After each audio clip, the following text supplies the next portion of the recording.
On the latest news, Russia has set conditions for the new nations who wants to join Brics. Hello, I am Mahlet Ayele, your host at Connect Africa, bringing you the latest from the continent. Now, Brics is one of our interests, just like the Sahel Alliance states are. Now, Brics as you know, Russia is the chair or the host country, and also Vladimir Putin is the chairperson of Brics for this year 2024, as it is a host.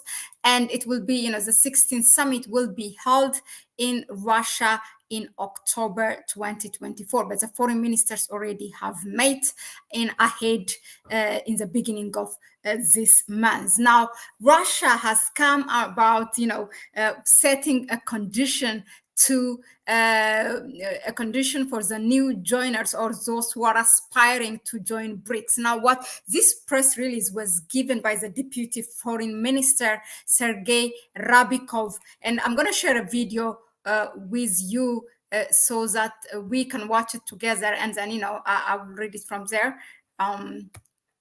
Just a second.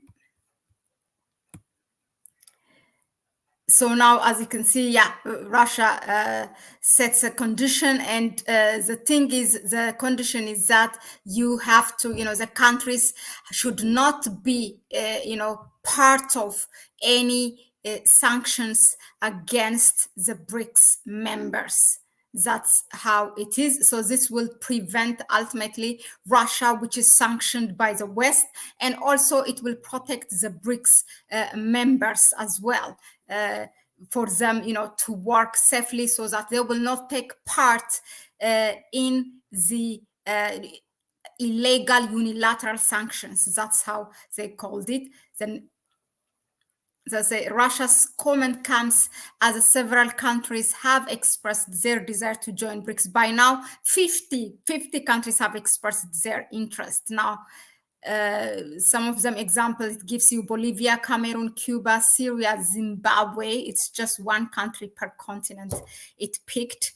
Now, this is the Deputy Foreign Minister saying that, for us, one of the key criteria for admission to Brics and welcoming partner states is non-participation in the illegal sanctions policies, illegal restrictive measures against any Brics participant.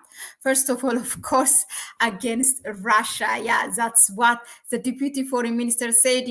Russia has been, the two major have been made out of the international payment system, which is the SWIFT, and that has really has hurted the Russian economy. And from this is in addition to everything else that it is sanctioned. And this not only it protects Russia, it also protects the Brics members. Now, according to this Deputy Foreign Minister, he said that already the founding members, for example, like Brazil, China, India, and Russia itself, and also South Africa. Now there are new additions to it, 5 countries. You have from Africa, Egypt, and Ethiopia. You have from the Gulf or from the Middle East, United Arab Emirates, and then Saudi Arabia, and then there is Iran. Okay, now these 10 countries, the foreign ministers already have met, and they have agreed not to work against each other or not to take part on sanctions. And probably, this is the result that we have seen in Switzerland. In Switzerland, there was a Ukraine peace summit, and we have here reported it, how the Brics partner in a historical move have not participated or have not given their vote, or they some of them they rejected, they said a bold no, some of them they just abstained from it. In any case, they didn't give a yes vote for the Ukraine unilateral peace communique, in which it didn't invite Russia. So all the Brics members, this was really historical. So this happened right after the G7 summit. So actually the leaders who participated in the G7 summit have flown from Italy to Switzerland. And there were participants also from the Brics. All the founders were there, meaning Russia, the five founders, first of all, let me analyze it for you. Russia and China, they ditched it. They did not take part in this unilateral peace summit. Russia, first of all, it was not invited. Russia has rejected it, or it was not invited, something like that. It was not invited, actually. It was not invited. And then China has just ditched it. So two of them were absent already. They were not even part of the summit. And then the remaining three founders, which is South Africa, India, and Brazil, have said a bold no. They said, no, this is a unilateral one. It's more of, something that reflects the interests of Ukraine than Russia. And as you all know, to make a peace, it just like to make a war, it takes two or more, right? So to make a peace, it also takes two or more. Of course, one can be in a peace within itself, but Russia didn't take part, so they said a bold no. Brazil, India, and South Africa. Now, also the new joiners have have surprised us, meaning United Arab Emirates and Saudi Arabia. Now, imagine Saudi Arabia. Let me just tell you, Saudi Arabia's membership to Brics was on hold because Saudi Arabia wanted to play that it didn't want to lose its petrodollar that it's selling to the US, and the US government has made, after Saudi Arabia was accepted as Brics members in last summit in August 2023, they have lobbied a lot. They have sent their foreign secretary Anthony Blinken and others. So South Africa put it on hold in its membership to Brics. It was just recently, maybe, I don't know, in less than 4 weeks or 3 weeks, that it has said publicly it has ditched petrodollar, and Saudi Arabia said it's open for transacting for selling their oil in transacting local currencies. So now Saudi Arabia and United Arab Emirates were in this Ukraine peace summit in Switzerland, and they said no as well. Not only them, even the new aspiring members who wanted to join Brics, they said no. Like, for example, Colombia's president. He's a very hardliner. It said it more talks about war than peace, and he is the one that supports us a lot. It's in the global south, that's where it is. Let's say Colombia, and more of the aspiring members have joined these founding members and the new members to make that unified voice. Now, if you ask me what this will do, mainly is that now Russia, by putting this as a criteria, this will mean that now in the United Nations, you see how the African member states, or the African Union, let's say the member states in African Union, how they are divided, how they are so used as an instrument whenever the US wanted to push something and make a resolution in the United Nations Security Council, because we are so divided.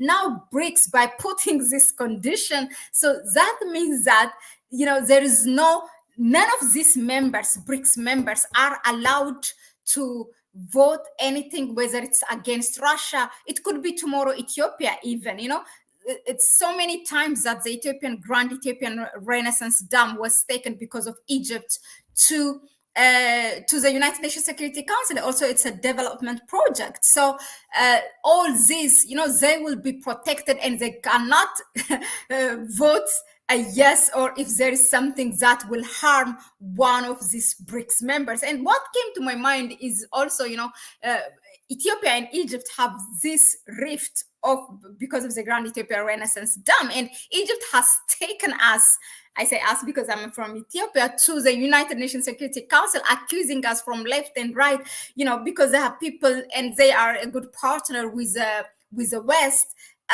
Now, in 1 year alone, the Grand Renaissance Dam was 10 times in the United Nations Security Council. So now I think it will bring the unintended result for these countries to work together. So that's really the beauty of it. Now, let me stick to the Brics side, okay?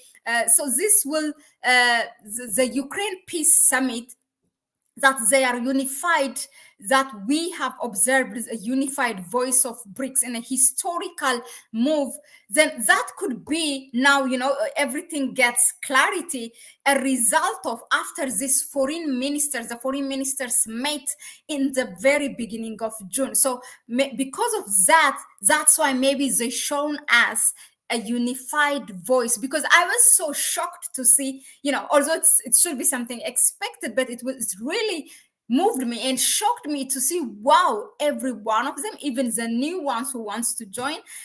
So this really makes them stronger and not to be used in the UN. And sooner or later, the United Nations now should pay attention that it cannot continue to be used by the West whenever they want to push an agenda, unless it decides to work fairly. It has to stop, its general secretaries has to stop giving a lip service whenever they go to the African Union or wherever, or Palestine or wherever, in the oppressed places, and not doing enough when it's really action is needed in the United Nations itself.